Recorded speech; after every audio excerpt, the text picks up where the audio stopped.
tried to evac those guys out of there, but the Stalkers said no and swatted it down out of the sky. And of course, these two Marines pretty much dying needlessly there as they tried to be heroes, but were cut into zeros. This Colossus has 14 kills. This Colossus has definitely paid for itself. And Fatvirgin is not in a really good position here, as he needs to answer this Colossus challenge with either Vikings or something else, either with range. So we do have 3 Vikings on the field. So Fatvirgin is trying to adapt to this, but right now Duke is in a really good position, and it looks like Duke is looking to expand. He is dropping down that pylon, and he's bringing on a lot of sentries. He does have 4 sentries online right now. So he's got a really nice mix. He still has this Immortal. This Immortal does have 5 kills. So these units really did.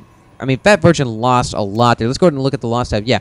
Right now, Fatvirgin is almost doubling the losses of Duke. So not really in the best position here. And he is negative 12 harvesters. So he has lacked the prosecution, or he has lacked the ability to keep the SCVs being pumped out. And of course, he is doing it now, and he is using his mules to great advantage, but he has 3 mules down right now. That means he was saving up the orbital command mana, and he still has more just kind of sitting there, and he could be dropping down at least 3 more mules. So Fatvirgin really kind of lacking the macro steadfastness that is required of this game type, is he did not choose to push out early. So if you don't do that, you need to really ramp up your macro so you can keep up with your opponent and hopefully outdo him or her in the overall game and try to beat them in the late game. So we do have Fatvirgin moving out once again. I just look at the harvester difference right there. It's really going to kill Fatvirgin, because if Fatvirgin had kept his harvester count up, he could have almost doubled this army by now.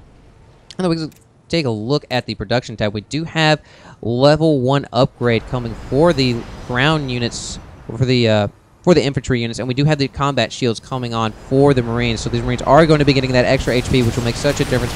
And we do actually have the force of cleansing. All these Vikings are going to be sniping these Colossus. The Colossus do go down in a ball of flame.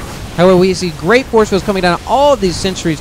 There are so many sentries on the field. We see a total of 14 sentries right now, and these ground units are just basically forced here. This bio ball rendered useless by all those force fields. Of course, these sentries are just kind of hanging out there, taking fire from the little bio ball that's left over from all of that massacre. And we have some SCVs coming up here too. Not really sure why Fatvirgin's using his SCVs as fodder, because he is already pretty behind on the income count, and we have all of these force fields coming down on these units. These units are just stuck in place.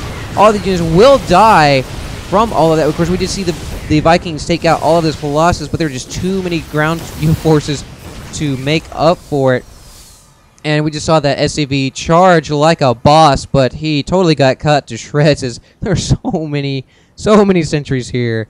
There's a really sentry-heavy army. And, of course, Duke did a good job of utilizing the sentries with all those force fields. As you saw, that he was able to manipulate the battlefield completely there and own Fatvirgin, as Fatvirgin is only falling farther behind in the loss tab, as he's still maintaining that half ratio. And Fatvirgin really not in a good place right now. He needs to get his SCV count up. He needs to get another expansion, and he needs to field an army all at the same time, which of course is going to be a hard measure to meet, seeing as he does not have much in the way of reserves. And we have Duke forming an army out here in the main area, and it looks like he might be trying to press his advantage, as he does have a complete army advantage here. He almost doubles Fatvirgin's army right now. So Fatvirgin really not in a good place. Duke sitting pretty, but shouldn't really be puttering around, as he completely just decimated that army, and should have really taken note of that, because he could have already ended this game pretty much, as Fatvirgin doesn't have any tanks on the field, so he doesn't have much in the way, or have much in the way of static defenses, as he only has 1 bunker down, and 1 bunker really isn't going to be making that big of a difference, especially with that many Colossus. But also, totally missed that drop right there, but that drop was able to snipe that robotics bay, so no more Colossus for the immediate future here. But what is that? We do see another one coming down, so Duke able to react to that is really not going to be making that much of a difference, though, considering that Duke just has a massive army. He has a 180 versus Fatvirgin's army of 190, so Fatvirgin really needs to make something happen here. And once again, want to make a note of this great use of this observer here, as it is just tagging along for the ride on this army. So Duke basically knows what Fatvirgin is fielding and where he is at all times. And we see a command center coming on for the high yield, so Fatvirgin trying to get something going on. Really is a good effort here, but I don't know if it's going to be enough, as we see this huge Zealot Sentry army coming up against Fatvirgin's army. Fatvirgin's army desperately trying to run away, but these force fields blocking their exit, as we just see a huge wave of green Protoss units coming over here. Fatvirgin is really on the road. Fatvirgin does not have anything to answer this army, as we see it just getting cut to shreds here, and we do see an SCV charge. Meanwhile, their range buddies are kind of sitting back there, and really were not able to take advantage of that. We see more force fields going down, denying the ramp into the main. So Fatvirgin is just getting cut to shreds. Duke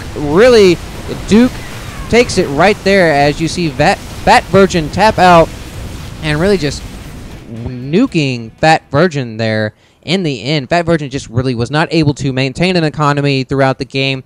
He did not bring his macro to the table, and since he didn't do a one base push, Duke was just able to outproduce him and outfield an army every single time we saw them engage.